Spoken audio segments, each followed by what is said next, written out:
Yeah, that was fantastic. And I think that what we should all be seeing is the applicability of these ideas to different domains and different kinds of activity and institutions. So, although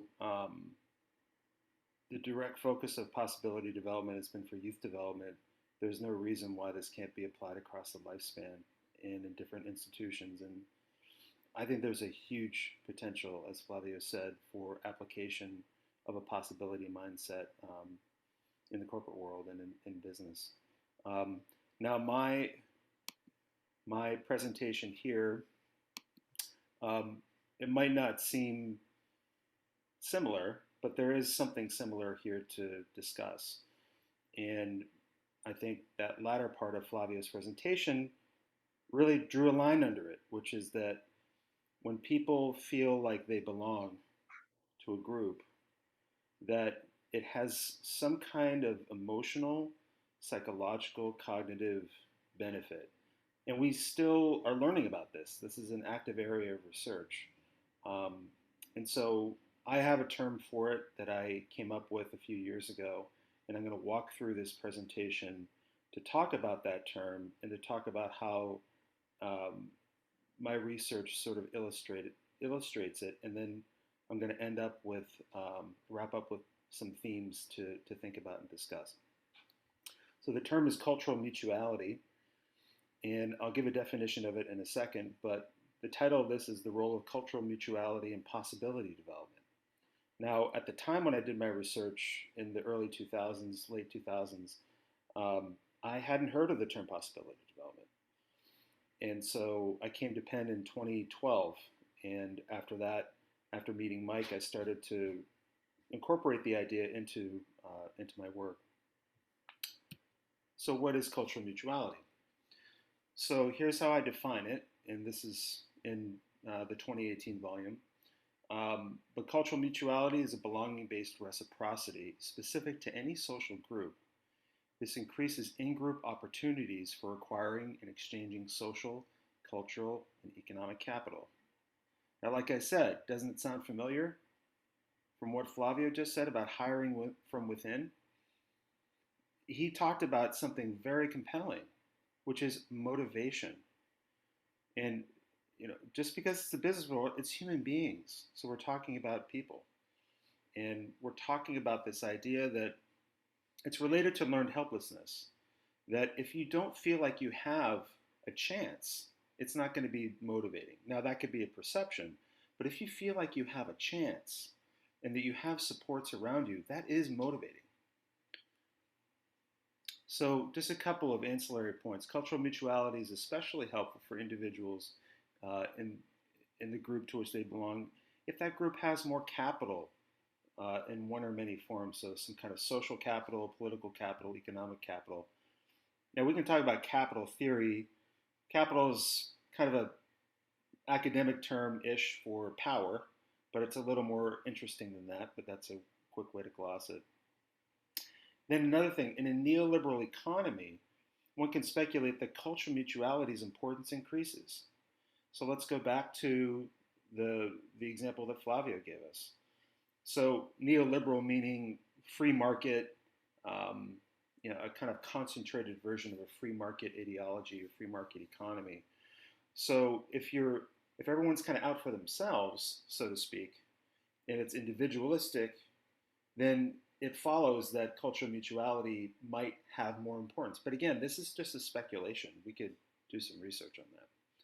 So how is cultural mutuality related to other kinds of sociocultural organization? So belonging and involvement are the building blocks of mutuality, okay? Now, there's a couple of things here. This is a schematic from my 2018 piece. I've added the word cultural because in my research I found that mutuality is used in different contexts and it has an interesting intellectual history. And in my teaching and writing on youth culture, I decided just to add the cultural bit because that's really what I was focused on. Also, I don't want you to get the idea that involvement and belonging are in this strict kind of direction. In other words, belonging might precede involvement in some cases. For example, if you're born into a family or into an ethnic group, literally, then that can mark you as belonging to the group. In some cultures, some places, that's not exactly the case, right? There's finally a kind of life stage thing here. So involvement implies a kind of adult intentionality and awareness that you're choosing a particular activity to be involved in, which then precedes belonging. So the case study I'm going to talk about, and I'm going to try to get through this quickly. There's a lot here, but so I lived in Munkwing Township, South Africa, which is in the northeastern part of the country. I'll show you a map in a second. And Turfloop is the name of the campus of the University of Limpopo, which is located in Munkwing Township. So the question could be here, how did cultural mutuality affect possibility development for these youth? Now again, this is anachronistic. I didn't do this research with these frameworks in mind, so I'm going back to the original data with that question. So here's a quote from a 2014 piece that I did on the relationship between belonging and workforce participation for young South Africans. So the term possibility development asks us to think creatively about tracks, trajectories, and timescales for occupational training, and to modify the design of the educational system accordingly to offer both freedom of choice and support for those choices. So it's not just the neoliberal emphasis on freedom of choice, it's also the pro-social support for choices. Oh, sorry. Okay, so here's a map of South Africa. During apartheid, the apartheid government tried to set up, from an analogy in the United States context is like a reservation for Native Americans, but they tried to set up reservations or homelands for indigenous South Africans. And the reservation or homeland in the area where I worked is called Laboa, and I have an arrow pointing to where it is. So that's where I was in northeast South Africa. So the effects of apartheid are still lingering strongly in rural areas of South Africa. And that's because you have longer timescales of social and cultural change in lower population density areas and rural areas. So that legacy of colonialism, missionization, apartheid is felt still very strongly in rural areas, which are almost entirely indigenous Black South African. There is the universal threat of brain drain from rural areas. So there's a recent report on rural youth in Africa that's very, very interesting, just published this year. And their findings align quite well with my research, which is that you have to go after the opportunity structure. If it's broken, not much else is really going to change until you fix that opportunity structure. And then also, you need to work with local lifeways as much as you can. So what did I find? I'll go through that in a second. But what was I interested in? So what I was interested in when I was in South Africa was, I'll describe it in a second, but first I was there for language learning research. As with a professor from UPenn, this is while I was doing a doctorate at Michigan, I worked on a language learning software project. And during that time, I stayed on the campus of the University of Limpopo, which is a historically Black university based in Munkwing Township. And so while I was staying on the campus of that university, the historically Black university, I was able to kind of meet students, and I was able also to sort of explore the area and meet people in the area. And so I thought maybe this would be an interesting topic of research to look into, that I could look into identity, class mobility among the students in the area, but maybe also the young people, the recent high school graduates who weren't going to the college. Okay, so I was interested in identity development, class mobility, in post-apartheid South Africa. Now, the students at the University of Limpopo and Monkweang come mostly from Limpopo province, which is the region in that northeastern part of the country. But a lot of them actually come from different parts of Africa. So, and that's because the university gained a lot of prominence during the anti-apartheid years of strong activism in the 70s and 80s. So it is a multilingual and multi-tribal cultural campus. And what I mean by that is that in Limpopo, you have still a very high degree of cultural and ethnic diversity, ethno-linguistic diversity. And so there's a whole story there that I could go into, but basically it was a lot more diverse, and there was so much more history and cultural nuance there than I had thought. English is the main language of learning and teaching, but it was also kind of a lingua franca, or a bridging language on the campus, but not necessarily the dominant language. You didn't hear English all the time in casual conversation, for example. But English is linked both kind of symbolically, semiotically, as this symbol of class mobility, of being part of the world, so to speak, being cosmopolitan.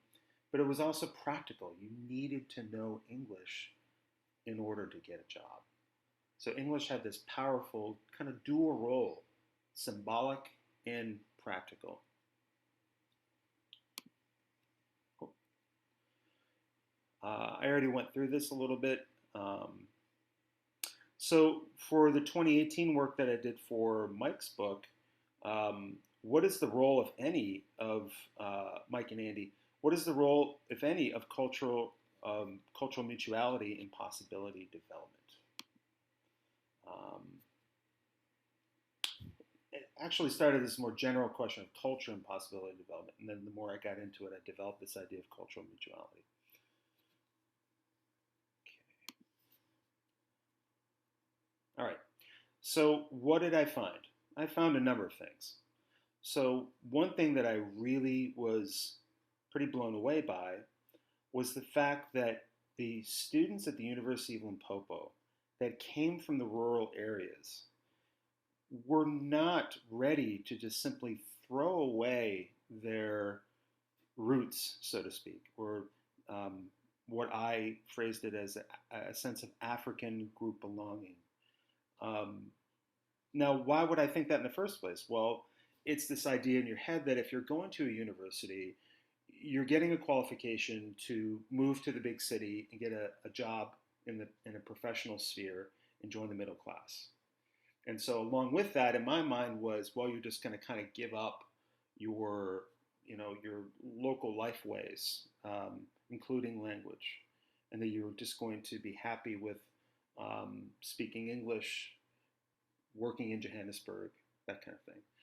I was surprised how attached the students were that I talked to. And this is an ethnographic approach, so it wasn't just people that I interviewed, but it was through random interactions and observation.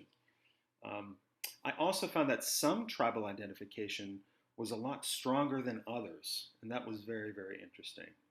The strength of roots, this strength of belonging, is linked to both big picture history, so like colonialism, apartheid, but also what I could call micro histories. So the history of one's family, the history of one's village, the chief lineage in the particular area.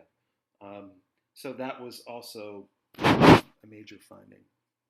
I thought gender might be a prominent factor in the roots, that there would be an expectation um, that perhaps mothers would have more of a responsibility to carry on their traditions from their family.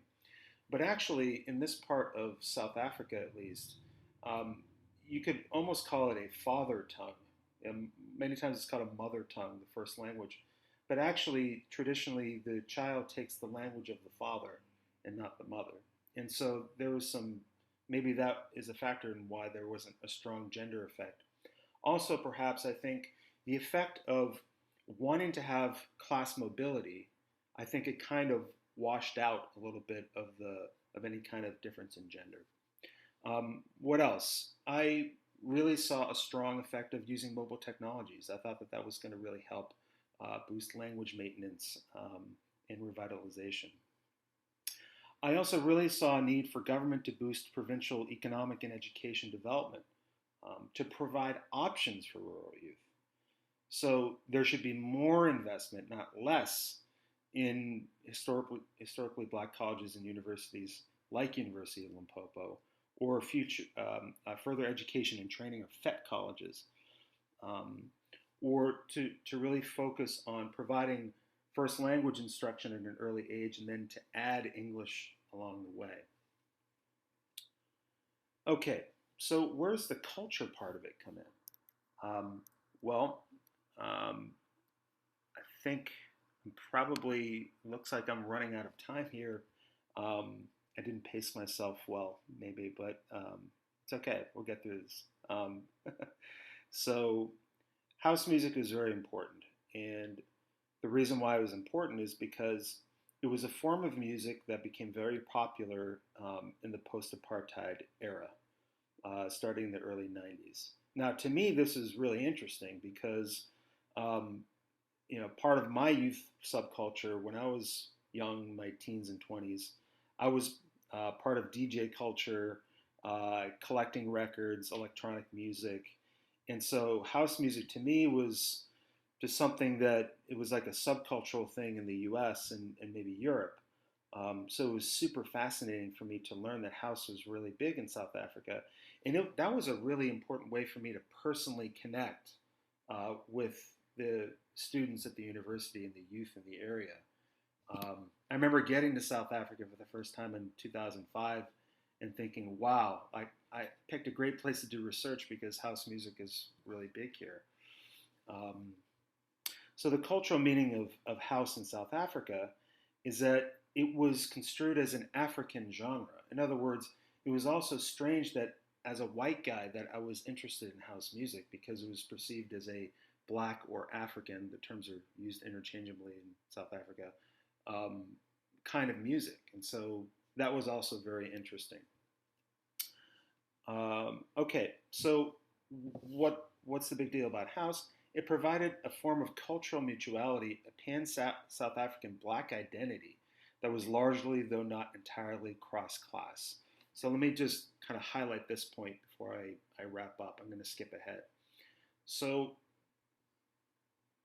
house music became a cultural unifier in South Africa, in a place that was broken apart and divided by the apartheid government, divide and conquer.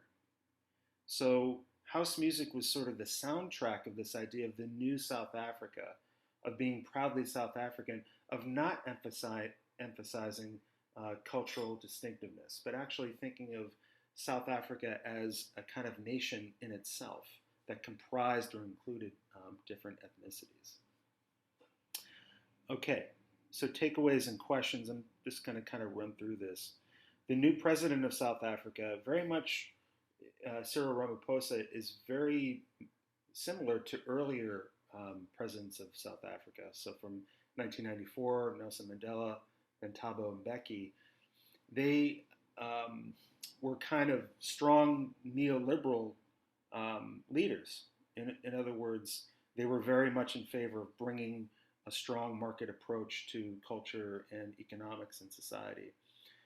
Jacob Zuma, who was just ousted as president a few years ago, he was part of the leadership of the African National Congress that tried to kind of balance things out, but he was plagued by lots of ethical issues. And so Cyril Ramaphosa is probably going to try to take South Africa back in the direction of a strong neoliberal or market approach. So here's the takeaway. One big takeaway is my research suggests that the cultural mutuality offered by strong roots can provide not only emotional and self-development benefits, but also practical benefits through tribal or at least ethnic belonging. So I want to make that connection for you real quick here because I got to wrap up. let's say that you're a young person who grows up in a rural part of South Africa. You hold on to your language. You have a kind of strong sense of roots with your ethno-linguistic group. Then you go to college, and then you go to Johannesburg, and you meet other people in Johannesburg that also identify as Venda, Tsonga, Pedi, any number of different ethnic groups. That provides a kind of cultural mutuality that can be helpful for you in an urban environment, in a sort of cross-ethnic, even cosmopolitan environment like Johannesburg or Cape Town. Um, so strong roots were the key to providing mutuality rather than youth culture, perhaps. These are just sort of guesses. Um, and then there was a difference between the university youth and the area youth. Um, so just quickly, we can think of the limits of culture to provide social and economic capital, but we can also think of the powers of it too. There are forms of cultural mutuality that we can talk about. So youth culture, roots, or the new middle class professional culture of the professional in Johannesburg. That could be a new kind of culture and provide its own kind of cultural mutuality. Um, there are political and legal foundations of economic fairness that have to be in place for possibility development. That's something that I took from this. Um, the more equality you have in terms of wealth and income, the more possibilities can be available for more people. And finally, possibility development takes a systemic and a multi-level, even dynamic approach to the whole person. So grit and resilience and luck, those are great, but they're just not enough for possibility development for most people. In our possibility project case studies that we heard yesterday, we're going to hear a little bit more about today. We'll continue to demonstrate that. I'm sorry I went over time, but thanks for your audience.